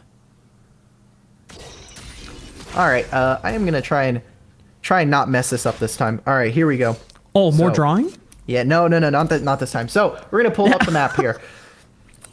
Just want to make sure this and then this. Okay, let's not mess this up. So we see a couple pings coming down bot side, but bot lane really not going to be doing anything. And take a look at where the Jarvan is. Jarvan should be looking to sweep right into this lane down here. Elise is going to be here as well. And what I want to see from the side of NCSU and Gang 7 is start moving everyone bot lane. You got an Ocean Drake that you want to fight for. There's no Rift Herald. And you want to start getting these item power spikes, which if I can move this correctly, boom. We're also just going to clear this real quick if I don't mess this up. There we go. Okay. So, all right. I think we're going to move. I should be able to figure this out, but basically, taking a look at our item power spikes, Cho'Gath has nothing. He's got triple rings. Oh, nice hook onto Rob Timer. And where's that cleanse you were asking for? It's definitely punishing him now. Robert going to go down for his sins. Alohi looking for another flay. Lands the death sentence. Just needs a couple more feathers. Is going to go and takes it. And they're going to be able to get out the kill with only a flash. Yeah, that was absolutely great. And again, like you were saying, you know, where is the cleanse? Roberts, you got the flash. You got the heal. Oh, wait a minute. Oh, wait a minute. Well, Pie Master, where's the flash? Well, Dexum is definitely taking a bite out of some American Pie right now as he helps Castellan get a double kill onto the bottom lane. My guy, what is happening? This is just, you hate to see it, right? Just, he has the ultimate. You've got the Blade Caller, you've got the Feather Storm, and here we go. We've got the replay going here. So, want to take a look. If I can just do this correctly, plus this, and take a look at this. No flash, and now we see Castellan's going to just be able to move straight over into this. And then, really no TPs are available here. We could have seen maybe the Kled come down, but then this hook ends up landing. He's able to follow him right under turret, and he's able to pick this up. Now, take a look at where they are. Deximus is coming down. This is fully controlled in terms of vision. Nothing for them to see here. Lohi ends up getting this. Flash comes out. They're going to land this, and now this should mean that now, with the Lohi going down, they should have some more priority in bot side, but that was honestly just a really great re-engage coming out the side of NCSU, and they're able to pick up stuff on this opposite side. Stopwatch? Question mark? Question mark? Yeah. Well, no stopwatch early on. Oh, it might have been a bait, maybe. Alohi gets baited right into Castle on 200 IQ from the side of North Carolina State University. They're going to be able to take down Alohi for They should be able to free. keep going if they end up landing the unleashed power, the unleashed gameplay, sorry. But they end up using a lot for the Thresh here. So take a look at this. We see a couple of wards. It looks like they're just going for Vision. Alohi again with that huge bot, trying to get priority into that bush. But they don't end up seeing anything. And they walk right into it. Alohi gets both ultimates here. High Master's not able to do anything. And we potentially have a fight on the top side of the map. Deximus has the roam. Bob Timer, somewhat low, but Wo3 is also low himself, just under 400 health. The Bob Timer taking so much damage from or for I should say Sicko, as he has the empowered Q, and here comes Optic Waffles. He's taking the feast, wait a minute, he has the ult now. This is a nasty AP Cho'Gath. He's able to take down Wo3, and now the roams coming in from Killshot and Castle on my support. God. Roams coming in for free here. Optic Waffles is going to be able to get out of this alive. Sicko's trying to do his best to be able to delay the inevitable here, but it is a 2-on-3. Optic Waffles eventually goes down, but Sicko is able to take down one on the kill shot, and now can he get enough damage out? But it's not going to come to fruition here as Sicko finally falls. yeah, that ends up being a really great trade for them right there. I don't know if Optic Waffles is saving Cho'Gath ult for the next game or something, but take a look at this. He's able to kill Deximus. He has so much more AP than Deximus, but he's not able to, maybe he's just not using it. Ends up having to flash and still does not utilize the feast here. So now we see Sicko and them trying to turn this. No one is able to answer. We see Syndra actually walking all the way up from bot side. Probably just going to be late, and now walks back and just misses out on a lot. Sicko ends up going down. Now we see Engage on the bot side charge. Yeah, charge comes out, but there's the teleport answer from Sicko is going to be able to lock down this cranky Yordle for sure. Featherstorm comes out, delays a little bit of time for Piemaster to be able to survive. And Killshot cannot make the engage happen. There comes the flash, a Cataclysm from Castellan, but flash is answered in response from Piemaster. He's going to be able to get out. Can't say the same about Alohi, as he will get taken out by the Unleashed Power. Yeah, that was really good for them. They're able to get that kill. They do end up blowing the TP from Sicko, which means that this laning phase for this Pantheon is absolutely over. Kled is able to go down. It does end up kind of going down, but Sicko is going to go down for his efforts. Could not block all the shots as the crowd control was just way too much for him.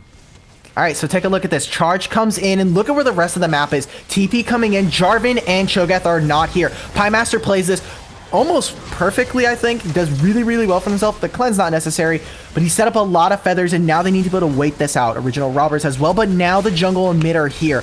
Flag and drag right over. Flash from Piemaster. He's able to escape. Alohi again, Sacrificial Lamb. If we speed this up just a little bit, they're going to look for the turret here. Sicko just steps up way too far. What are you going to do up against 4 members? Unleashed Power. The stun as well, and the Zenith Blade. You're not going to do anything, especially with a Pantheon who just used TP and does not have Flash.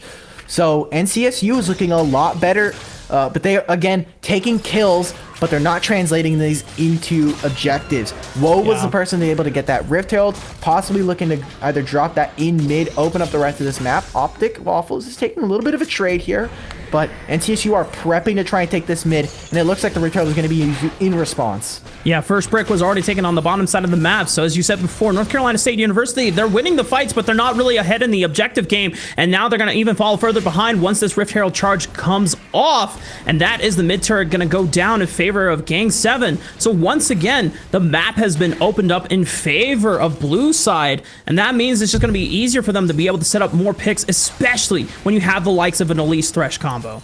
Yeah, and really, I mean, what is happening right now? Because I'm trying to take a look at this. Like, you've got a top side that's pushing, you've got a bot side that's pushing, and you have 4 members sitting mid. I'm just gonna hit him with a question mark real quick. Like, what are you guys like? NCSU is not getting anything from these trades right now. I hit him with a question mark real quick. Sicko's pushing out top side. You've got the Rift Herald that's now dropped down mid. You get that mid turret. So now you have 2 turrets to 0. When you could have been pushing bot side, you have 4 members. What are you going to do up against a Rift Herald when you have a Cho'Gath, you have Syndra, and you have Leona? It rhymes with nothing, all right? You're doing nothing. You're not able to push out bot side. You have Sicko, who's now freely farming, who we were just saying is now really, really far behind. He has no flash, but he's on par with Kled in terms of levels now. As soon as he hits level 11, that Grand Starfall is going to be looking a lot more dangerous, and now we're going to fight for a Mountain Drake with a couple of ultimates down, specifically this Silas's ult down. And Gang 7, I don't know if it's wise. This is a 5-0-3 Castellan. He's very fed, has the Black Cleaver, and they're going to charge right into the heart of the battle, and it looks like Killshot will go down for his efforts, but if it's going to set up his team for success, but Sicko has zoned off Dextimus and Original Robert, so the victory will actually go over to Gang 7, and they'll be able to pick up this dragon. Yeah, Alohi ends up going down, but that's been kind of the name of the game at this point for Gang 7.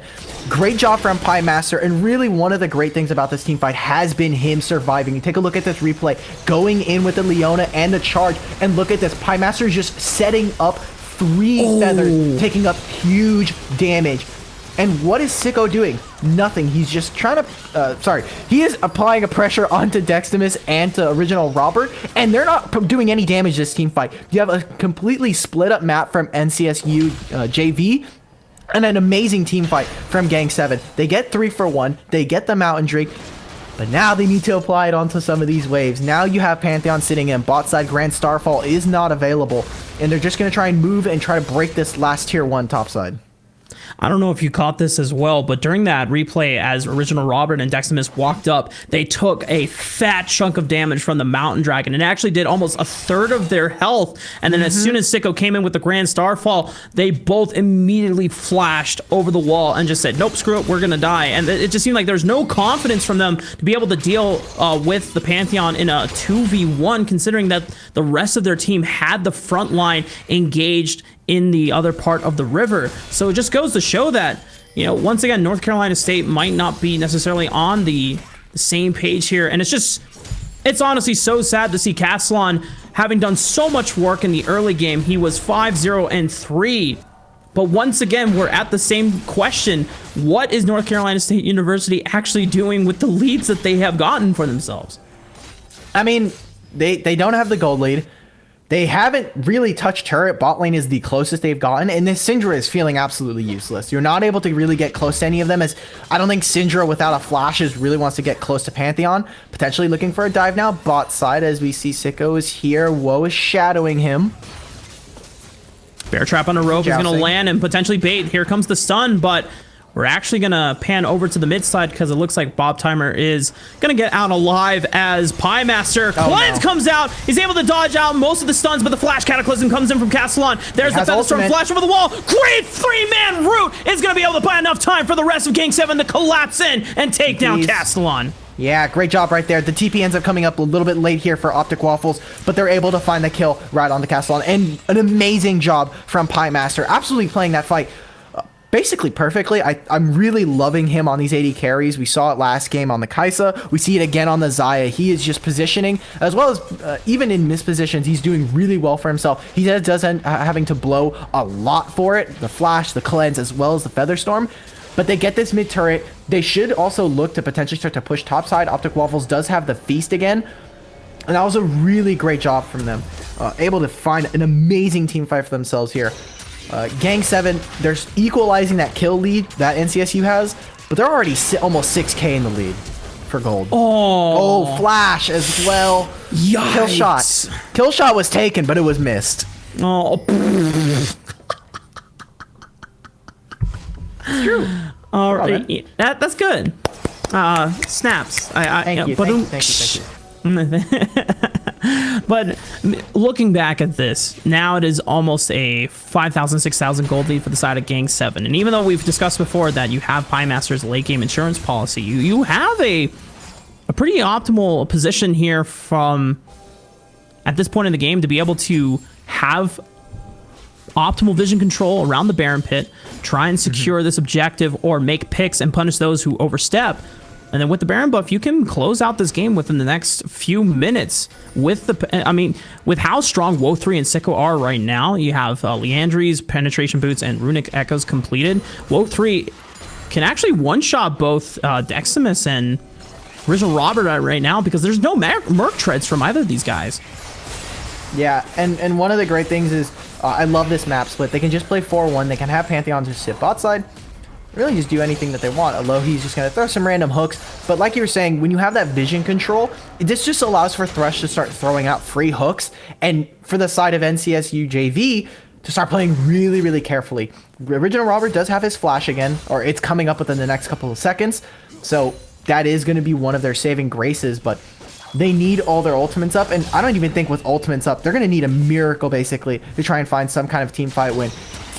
One of those miracles, hopefully, is Pymaster not having double subs. Featherstorm is available, but you really just have to worry about Sicko now, because now Sicko's just going to sit on side lane and just wait with Grand Starfall to really just power slide into this game. Just like Keith Richards, baby. Get that electric guitar slide coming in. Real.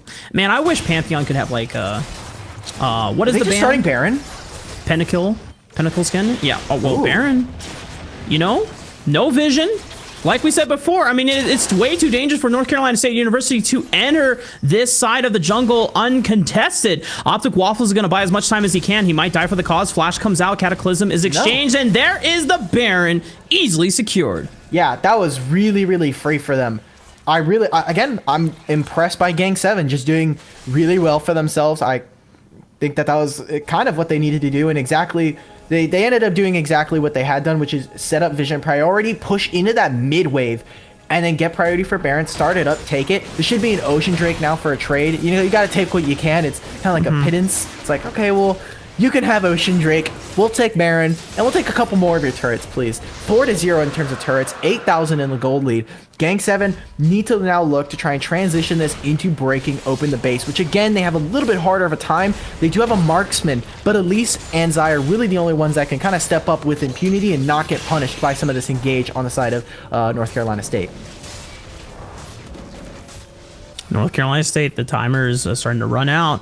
Baron buff is now active for all members of Gang 7, and then we can run the same old story, same old dance once again. You have a top tier turret that can be taken down. Sicko is applying pressure on the bottom side of the map, split pushing. He has both Grand Starfall and Teleport available to be able to join in whatever way he chooses of them two. Yeah, and Vision control is being controlled again.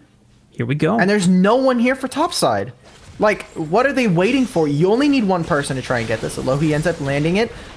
A lot of damage going back onto that. And look at that. I mean, Original Roberts does do damage, but where is it? You're landing it onto two members, but you need to be able to provide a kill. And even bots, have you seen the picture-in-picture? Sicko and Bob Timer are kind of throwing hands. Sicko actually might lose this battle to Bob Timer. He's been dismounted, but Sicko doesn't want to fight this one anymore. He does have the teleport to be able to rejoin the fight and split push later on, but that is something cause of concern potentially for this top lane and could be reprieve for North Carolina State if their top laner, Bob Timer, can actually prevent Sicko from split pushing. But here comes Sicko. He's going to have all he has to do is just stop the back.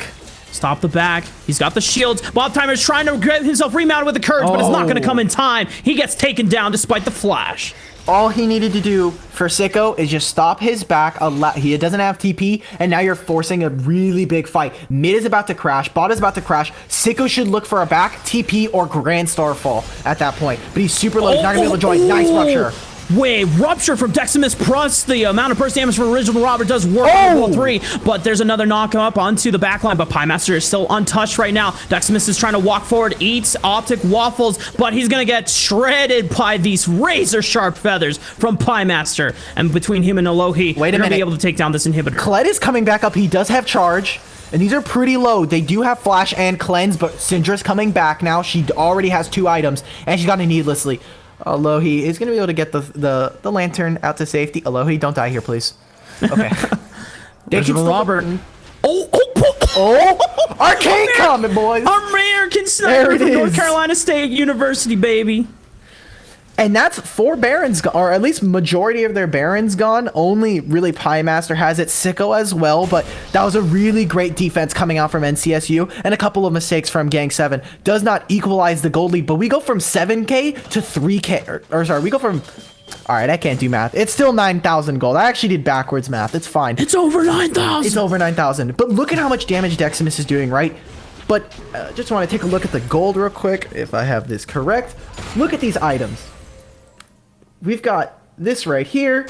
It's just, honestly, just really insane what ends up happening. I think we're going to get into a replay of that last fight topside, but man, that was really, really just rough for the side of NCSU. They were able to get a couple of kills, but they still end up losing that top inhibitor. And so far what we've seen is they don't deal with side lanes very well.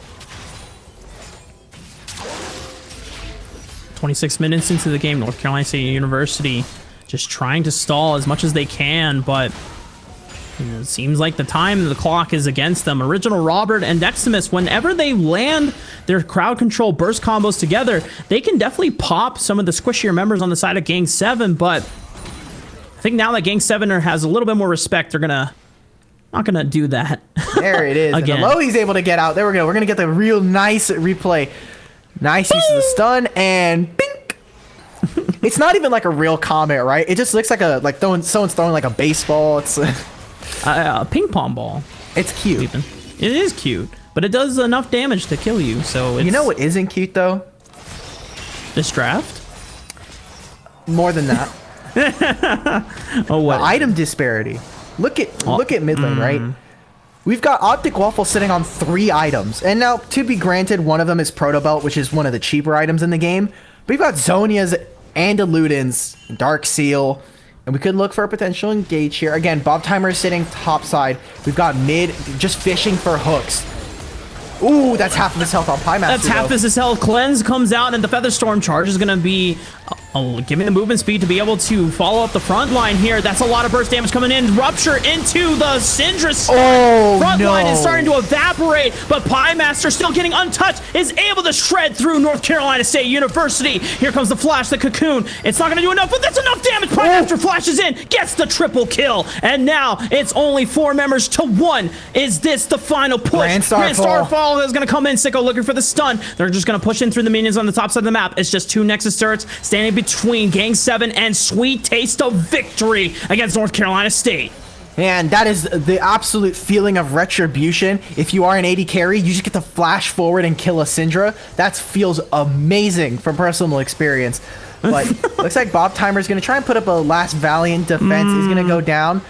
But they don't have a lot of minions here. Mid lane is just not coming in. And actually, this isn't going to be the end for G7 or Gang 7 here. They're going to just have to back off. They have a lot of blinking health bars. And NCSU JV, they have a lot to work on if they want to try and come back into this game. They are 12,000 down, almost an open Nexus. And we're going to see this replay coming in. You see the engage, but 3 members get hit with this. And more importantly, look at where Pie Master is. We see a lot of damage coming out from Deximus. But Pie Master's just unloading feathers. And with this huge amount of balls for Syndra, you'd be thinking, okay, yes, this is exactly what we want to see. Setting up a lot. Pie Master is just firing away, doing as much damage as possible, and no one is able to answer him on the side of North Carolina State. So, great job from Gang 7, setting up a really great backline for themselves, and Pie Master yet again with the help of his team, Optic Waffles again, and I think Woe's having much better game on this, at least, all things considered. I have to agree with you there, Hulk Battery. And the other thing to consider from North Carolina State University, we come back to this conversation again. Between Deximus and Original Robert, there is for granted, a ton of bursts coming out onto the front line, but then that's it. There's no real sustained damage actually to follow up, but Lohi is actually going to get caught out along with Woe 3, and that's going to be the jungler going down. Lohi will also fall for his sins. Pie Master trying to unload feathers once again, but Charge is going to give him the movement speed. There's the stun from Original Robert. Pie Master doesn't have flash like this time before, and he will fall. Grand Starfall from Sicko is going to try to even the odds. It's just between him and Optic Waffles to clean up the fight, but Optic Waffles is trailing behind his support. Teleport's coming in. Is he going to try to end the game? Yeah, they could have just ended this game here. Oh, inhibitor's still unlocked here for the mid side. He's going to try to end the game. He doesn't have Lich Bane, but he's going to try to do as much damage as he can. Kill shot is not going to be able to stop him from now, but the recalls have come in from North Carolina State University. Optic Waffle's going to have to pull off a miracle here if he wants to end the game right here, right now. But between both these two solo laners, it's not going to be enough damage as Optic Waffles does not get the XPK backdoor dream. Yeah, he's able to break it open, but bot side turret falls as well. Top inhibitor is about to fall thanks to minions. And really, that was really, really dangerous. I actually would have preferred, I think we can get a replay on that soon enough, without this game ending. Grand Starfall mid lane would have just ended the game, right? You have a really low second Nexus turret, and potentially even a kind of an almost one fight there. Gang 7 ends up going a little bit too far. With the Baron respawn, NCSU is able to pick up a lot more kills, and that was really, really good for them. So take a look at this fight. Look at where this is. All right, we're going to kind of trying to trudge along a little bit, get there. But take a look at that midway. We see the TP here coming out from the Kled, and look at that mid. You have a very open top wave that you can just go straight in if you are Pantheon. Grand Starfall in, take that Nexus, but instead he ends up trying to end up for this fight, and Sicko is going to look to die here. Or actually, he ends up escaping, if I remember correctly. Either way, Optic Waffle's just barely able to get this Nexus, just pushing in, trying to utilize those chains and as the passive auto attacks, but it's not enough. And so almost going right back on to Roberts, but this should just be an attempted Baron here now. With single inhibs down, Gang 7 should be looking to be uncontested, but so far this game hasn't been anything gets but hooked. surprising. And he's going to get stopped. No Baron Steel attempt will come out from North Carolina State University. It has been secured by Woe 3. And Optic Waffles is beating down onto Gatsalon. And just something to note, because Optic Waffles has been taking Cho'Gath ultis this entire game, he's huge. I was wondering why Silas was massive. That's a huge Mastery 7. He's bigger than Cho'Gath, and Deximus is going to get hit on by the Abscon Abduct. Flash comes out. Optic Waffle's trying to buy as much time as he can. Already using Sonya Hourglass. Grand Starfall is just going to go and cut off the back line. I think we know the story, how it ends here. All battery. Bob Timer's going to fall down. The original Robert is going to try and delay the inevitable as much as he can, but he will get stunned up by Sicko, and Pie Master has his sights on the Nexus. He has his sights on victory. He's going to say sorry to the other side of North Carolina State University. He has to deal the heavy-handed blow. A sweet 2-0 sweep. Great job from Gang 7. Game 1 was looking really, really strong for them. We did have a little bit of some miscommunications there, but Game 2 was just really just huge mistakes coming out from the JV team here at NCSU. It was just a bunch of misplays, and honestly, I was really not a fan of this draft, like we've constantly been saying. But really, again, I think bot side did an amazing job, and specifically Pie Master was just really just a huge star on this team, and Waffles awesome, as well. Waffles was oh my god, this guy Silas, although he was taking feasts and not really eating anybody, I think he was eating minions or Baron or something. But there was a couple of kills I know for a fact where this guy could have gotten something, but it just didn't press the R button. And I just think that really NCSU, if they have something to take away from this game, side lanes. Please, for the love of God, you are dropping so much gold, so much experience, and you're losing turrets for it and getting nothing in return. If they were getting kills and then pushing turrets, you make a trade. But it's not a trade when you give something for free. It's definitely something that the squad is going to have to work on if they want to have a legitimate shot in coming to the playoffs in a few weeks here. Now, Gang 7, we had questions coming into the series because technically their first win was off of a forfeit, so we didn't actually see them play out. But Gang 7, they showed up, man. They showed why they deserve to be in Champions League, and they played well, and they played hard. And I have to give it up to, you already pointed out, Pie Master and Gang Optic Waffles.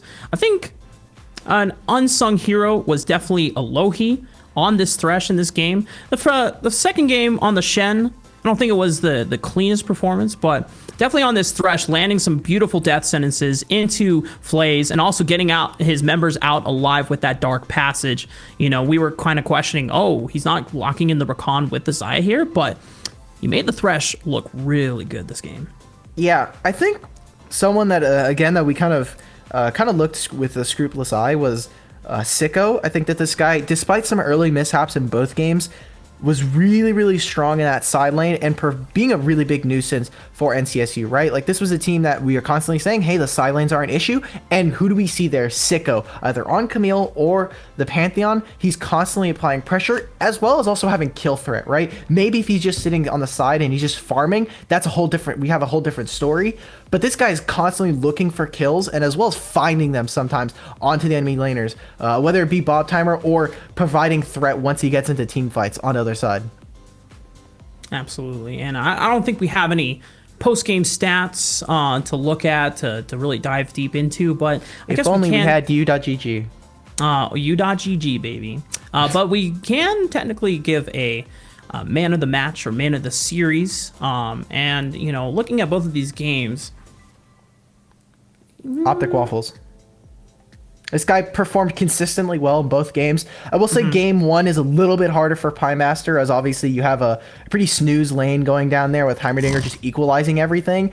He did have a pretty decent performance, but off of the back of Optic Waffles' pressure in mid lane, I think Gang 7 really is opened up to maybe not be punished or kind of they can look for advantages that maybe they wouldn't be able to if Optic Waffles is not there. I think if we replace Optic Waffles off this team, I think this team looks a lot different. Yeah, that's fair. I will, but you know, honorable mention to Pie Master because he absolutely played out of his game freaking two, mind. absolutely beautiful. Game two, absolutely. But in terms of consistency across both boards, you know, Pie Master didn't really get to flex his muscles because, as you said, you know, playing against He's a role Heimerdinger player. is pretty resident sleeper. But Optic Waffles definitely, you know, despite the early deficits in technically both games, as he did receive a lot of pressure from Castellan, he still made a hell of an impact in for his team. And with that, ladies and gentlemen, this is the official result. 2-0. Gang 7 will be taking the victory, and now is 2-0 in the current standings. North Carolina State University JV, unfortunately, will be 0-2 in the standings. There's still plenty of weeks to be able to catch up and fix on some things that will help them net some wins to get ready for the playoff season. But that will be the end of the broadcast for us. We will have a sick click little highlight reel for you guys at the end of the broadcast. But apart from that, it's been a pleasure. You know, on behalf of myself, Mr. Alk Battery, and Joe Fizex, and the rest of Risen Esports, we'd like to thank you all for coming out tonight. We hope to see you next Sunday, 7 p.m. Eastern Standard Time, here on Champions League.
What you gonna do now? It's your reflection looking back to pull you down. So are you gonna die today or make it out alive? You gotta conquer the monster in your head and then you'll fly, fly, Phoenix fly. It's time for a new empire. Go bury your demons, then tear down the ceiling, Phoenix fly. And now you're playing with matches, come out of the ashes underneath you. A million voices in the crowd, they're screaming, stop now. Well, let them swallow the pride, you're turning the tide to true believers. Got them in the palm of your hand, you're playing God now. What you gonna do now?